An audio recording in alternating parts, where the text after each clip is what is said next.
Welcome to Almost Here, Round the Corner Future Technology podcasts with Richard Jacobs.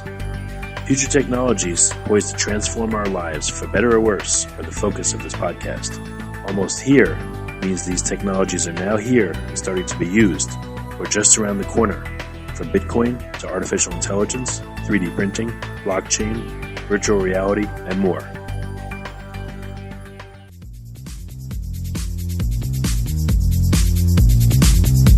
Coming to Dallas, Texas, September 14th, 15th, and 16th, 2018, the Blockchain and Future Tech Expo.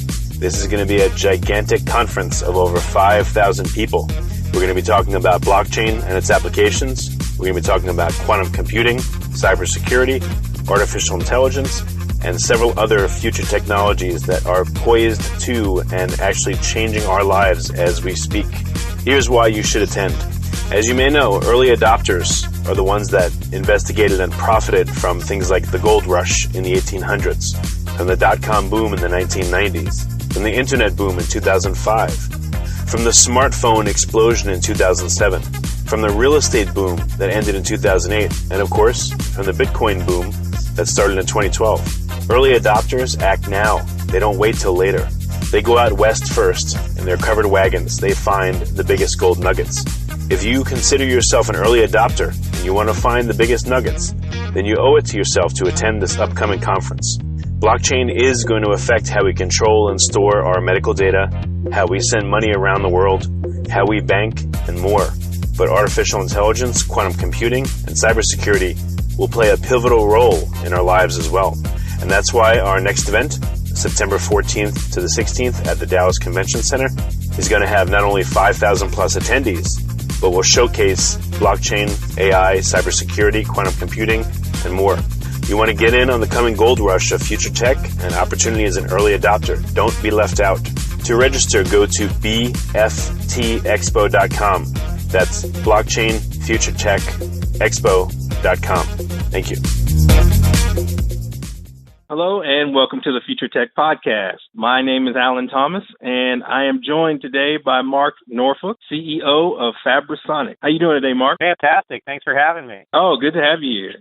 We'll just jump right in it.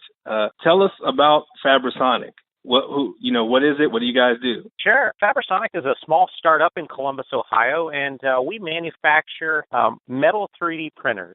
There's something a little unique about our metal 3D printers. When you look at the space out there, most 3D printers are taking some sort of powder and melting it down and re-solidifying it to make a metal part. Our secret sauce is that we don't melt anything. We're actually taking thin foils of metal and welding them together with a solid-state welding process called ultrasonic welding. Ultrasonic welding allows us to print layers of foil together, layer by layer, to build a three-dimensional shape at temperatures less than 250 degrees F. So kind of the lowest setting on your oven, that's as hot as we ever get. Wow, that's something that you're able to do at such a low temperature. Yeah, I wouldn't have expected that. The concept of using ultrasound to weld metal pieces together is not a new concept. It's been around since the late 1950s.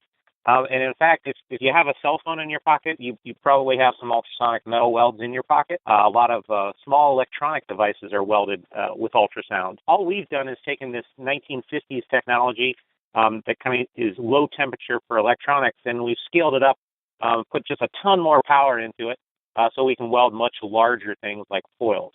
And so, how did Fabrisonic come about? How did you get the company started? Yeah, it's interesting. We're actually a spin out of a nonprofit. The nonprofit company is called EWI. They are also in Columbus, Ohio, and their mission in life is to develop new manufacturing technologies to increase productivity and increase productivity and development inside the United States. So all they do is really go around looking at existing technologies and trying to make them better, as well as developing new manufacturing techniques that solve current day problems. And would you say that Fabrisonic, for the most part, is a B2B or B2B2C? Pretty much all B2B. Yeah, our major customers are going to be like aerospace OEMs, people who make satellites and rockets and airplanes. So it's pretty much straight B2B at this point. Okay. And in forming the company, What are some of the difficulties that you say you encountered when first putting the company together, especially considering that you're using a completely different method of using the printers? Sure. I think from a business standpoint, just like any other startup, capital is the number one problem. Even though we were incubated inside of a nonprofit, if you think about it, the name nonprofit implies there's not a whole lot of capital involved. Building up the technology on a shoestring budget has been difficult from a business standpoint. But we've survived. We've been around for 6 years now, and we're profitable and growing, so we're okay with that. From a technology side, I think you kind of hit the nail on the head. We're this different technology that's not in the mainstream. It's not something anyone most engineers have heard of. So it's really been an education development for us. We really have to develop and educate our customer base that, hey, there's this other option out there that allows you to do some pretty cool things. That's where we spend a lot of our time, actually. And your background in particular, were you already in the space, or were you part of the nonprofit coming into this, or? Yeah, as from a schooling standpoint, I'm a metallurgist, so this is kind of in my wheelhouse. But prior to Fabrisonic, I spent 5 years at the nonprofit managing large government development programs, similar to this one. And so I had a lot of experience working in the kind of the R&D space. And I guess I pissed off the wrong person, so they kicked me out to go run this. And I know you mentioned that a lot of your projects may involve, let's say, aerospace or things of that nature. What's the difference in, I guess, construction time or printing time with your method versus a traditional 3D printing method? Yeah, if you look at some of the powder-based technologies, we're maybe 10 times faster than some of those powder bed methodologies, but in no way would I ever call it fast. No matter which 3D printing technology you want to select. It's really not all about speed. We're certainly heading in that direction where we're trying to increase speed across the industry. But really what the focus of 3D printing is what it allows you to do from a design standpoint. For instance, with our technology, there's three big things that we allow designers to do that they just couldn't do before. The first one is we can weld dissimilar metals. So layer 1 can be aluminum, layer 2 can be copper, layer 3 can be titanium. And that's something that's new. It's not something that designers have had the opportunity to do in the past. The second is we can embed electronics. I mentioned our low temperature of about 250 F. That means as we're building up, we can drop in an electronic circuit, drop in an electronic sensor, weld right over it, and because it doesn't get that hot, the sensor survives, the electronic package survives. And again, this is something that, in traditional manufacturing, there just hasn't been a lot of opportunity to do. The last thing that we do, I think, is ubiquitous across all 3D printers, and that's kind of geometry freedom. Geometric complexity is kind of free in 3D printing because you are building it up one layer at a time. The designs that are possible with 3D printing are pretty much limitless when you compare it to traditional manufacturing methods. And so when you're talking about how the temperature won't affect the electronics that you can drop in, does that basically means you can make more complex projects then, right? Than as opposed to like a traditional 3D printing situation. Exactly. When you look at all 3D printing, I think that the major trend is 3D printers are driving multi-part assemblies into a single part. 3D printing allows you to take 4 or 5 parts and integrate them into a single quote-unquote print job. So instead of having 5 parts, 8 bolts, and some other assembly features, it's all done at one time in one printer.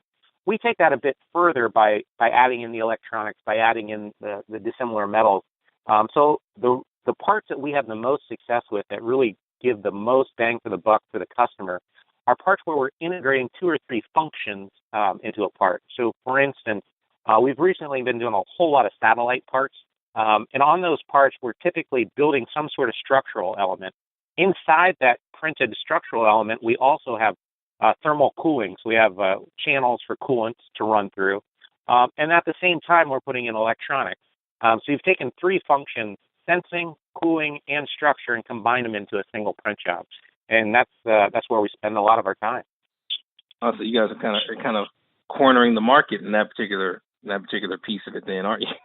We're certainly having a lot of fun in that corner, yeah. Well, and we've talked about how there may have been a few obstacles when putting the company together. But what about some of the main achievements that you feel like you've had in these past few years? Some of the really big wins that come to mind. Sure. The biggest one is one we just wrapped up. We spent multiple years, 3 or 4 actually, working with NASA JPL to qualify some very unique heat exchangers for some interplanetary missions. And when you look at an interplanetary mission, the designers and the management at NASA, they're really focused on risk. If you're going to send something to, say, Mars or Jupiter, you just don't have any tolerance for risk. And 3D printing, offers some risk. It's new, it's exciting, but it's not fully vetted, not fully tested. So over the last 3 to 4 years, we've gone through a large program with JPL, and we just wrapped that up. And then at the end of the program, we passed all the qualification tests that they laid out, and that's burst pressure, thermal cycling, helium leak tightness, on several different designs of a heat exchanger and all of those parts were really designed so that they have the same features that you would see in any flight thermal solution. So that gives us a big leg up, as we're starting to look at new programs inside of JPL. So that was really exciting for us. Wow, and for an organization that risk averse, how do you even get in the door in the first place in order to get the testing done to be able to demo what you can do? Oh, that's a great question. We certainly, spend a lot of our time, as I mentioned earlier, educating people. Hey, here's some things that are now available that haven't been available in the past. And I think if you look at any organization, you're always going to have some people inside that organization who are passionate about taking the next step, that are pushing the boundaries. And we were fortunate to work with some great individuals at JPL who saw the change in the status quo that could be had with 3D printing, and really championed it, throughout the 3 or 4 years that we've been working there. And it's not that the people that are conservative are bad. They certainly have the best interests in mind of the organization. It's really our job to really overcome those things that they see as risk and prove out that this is not a risk. And I think with the internal champions and with a lot of development work, we were able to get to that point. It was a win-win for everybody.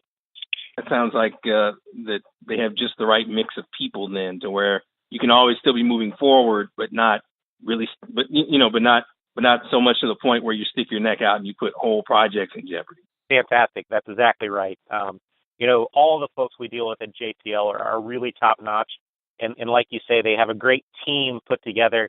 That when you take all the parts, it's a good solution. So in putting together some of the developments that you've had over the years and refining the process, do you ever run across people who may have ideas that seem a little bit too out there, or maybe a little bit too outside the box, where you say, well, this isn't something we could do this year, but maybe in the next couple of years or 3 or 4 years? Certainly. Yeah, there's always people out there pushing the boundaries, and honestly, we love hanging out with those kind of people because it really motivates us to keep pushing and to build the technology just that much better. But yeah, there's people who come to us and we say, this is a great concept. This is something that we'd love to work on. But frankly, the technology is not there yet. Here's the reasons why, and here's a research plan that we can follow to get there. So we love laying out those research plans, and then it's always about getting the funding for the research program, whether it's internal research and development or maybe government sponsored or something like that. But we're always looking for that next plateau. And that's great that you wouldn't actually have to say no, that you could say, okay, let's build a research plan around it and see what it would take to get to this. Yeah, I think when you look at small startups, the word no's, it can't be in your dictionary. As a startup, you got to be excited about challenges, and I think that's what motivates the folks that we have here is what's the next challenge, what's the next great thing that we can do, and people on the outside who have crazy ideas are the type of people we like to hang out with. And as far as the company itself, what does the roadmap look like for Fabrisonic the next year or two? What can we expect to see? Sure. Yeah. Most of our revenue right now is mostly around fee for service, so service bureau type work. And along those lines, we're increasing our capacity internally to build parts for customers using our patented technology. So late last year, we brought in an additional machine, and it's looking like in the next 12 to 18 months, we're going to have to bring on yet another machine. So really, I think from a growth standpoint, it's going to be building out our production facility. We have some other technology advancements, in the bullpen, so to speak, but nothing that's ready for launch at this point. And in terms of the machines that you guys are using, what are there? If I was to look at your machine versus someone else's 3D printer, are there huge differences in size or the way it works, or is it just the fact that you're using, like you said, lower temperatures and you're not melting any substance? Yeah, that's a great question. The lower welding temperature and the fact that we're not melting the metal really changes the form and fit of our machines. Most 3D printers have to have some sort of inert environment, because when you melt metal, if you get oxygen, involved, bad things happen. With our process, since we're not melting, we don't need any shielding gas. We don't need any vacuum. So we're doing this in open air. That allows us, the ability to make much larger machines. Not only can we print a little faster, but we don't have to worry about keeping oxygen out. So one of our machines actually has a build volume of 6 foot by 6 foot by 3 foot, which is pretty big in the 3D printing world. Another thing that may be a little different about our machines is if you look at one of our machines and you look at a CNC mill, they look an awful lot alike. How we build our machines is we start off with an off-the-shelf CNC mill, and we add our welding technology as another tool in the tool changer. So if you have someone out there who knows how to run a CNC mill, knows G-code, they already know how to run our machines. So that should make for a good transition then, in terms of you bring in somebody who has that experience and you kind of can transition them over to your machine with a kind of a minimum of fuss then. Yeah. If you know G-code, we just got to teach you a few extra M codes and you're ready to go. Oh, okay. So it's not this completely foreign machine to whoever's stepping up to it. If you have this specific set of skills, you can pick this up like that. Exactly. Okay, that's great. And in terms of what you'd want our listeners to take away from this interview when thinking about Fabrisonic, what's the big takeaway that they should really be thinking about? The thing we always are trying to educate people about is that there's a lot of different things possible with 3D printing. In our particular case, the three big ones are welding dissimilar metals, embedding electronics, and making complex internal shapes. And really, designers aren't constrained anymore by the limits of CNC milling. And that's the message we're trying to get out. And do you think that welding dissimilar metals together, are we at the point where we're ready for that to kind of go wide, or is it just more of an isolated? We're doing that in production for lots of different parts. One great example is in heat exchangers. We'll print some aluminum for weight, but some copper in key locations where you want to wick heat away. Another area we're doing a lot of work in is in managing what's called a coefficient of thermal expansion. So if you take two different materials and heat them up, material A is going to grow a little bit faster than material B, and that causes a lot of problems in parts that are heated and cooled a lot. So we do a lot where we mix metals and we actually create a gradient of metals so that we can reduce what's the CTE mismatch, which is the technical term for that growth. We can reduce that by engineering a new material that's made up of maybe 3 or 4 different metals. Okay. Well, I just want to go ahead and thank you, Mark, for coming in and being on the podcast and sharing your expertise with us. And you shared a lot of interesting stuff with us. No problem. Thanks for having me. Okay. Thank you. Coming to Dallas, Texas, September 14th, 15th, and 16th, 2018, the Blockchain and Future Tech Expo. This is going to be a gigantic conference of over 5,000 people. We're going to be talking about blockchain and its applications. We're going to be talking about quantum computing, cybersecurity, artificial intelligence, and several other future technologies that are poised to and actually changing our lives as we speak. Here's why you should attend. As you may know, early adopters are the ones that investigated and profited from things like the gold rush in the 1800s, from the dot-com boom in the 1990s, from the internet boom in 2005, from the smartphone explosion in 2007, from the real estate boom that ended in 2008, and of course, from the Bitcoin boom that started in 2012. Early adopters act now. They don't wait till later. They go out west first. In their covered wagons, they find the biggest gold nuggets. If you consider yourself an early adopter and you want to find the biggest nuggets, then you owe it to yourself to attend this upcoming conference. Blockchain is going to affect how we control and store our medical data, how we send money around the world, how we bank, and more. But artificial intelligence, quantum computing, and cybersecurity will play a pivotal role in our lives as well. And that's why our next event, September 14th to the 16th at the Dallas Convention Center, is going to have not only 5,000 plus attendees, but will showcase blockchain, AI, cybersecurity, quantum computing, and more. You want to get in on the coming gold rush of future tech and opportunity as an early adopter. Don't be left out. To register, go to bftexpo.com. That's Blockchain Future Tech Expo.com. Thank you. You have been listening to Almost Here, Around the Corner Future Technology podcast with Richard Jacobs. Subscribe to this podcast, post a review to discover more future technologies that are poised to transform our lives for better or worse, such as Bitcoin, artificial intelligence, 3D printing, blockchain, virtual reality, and more.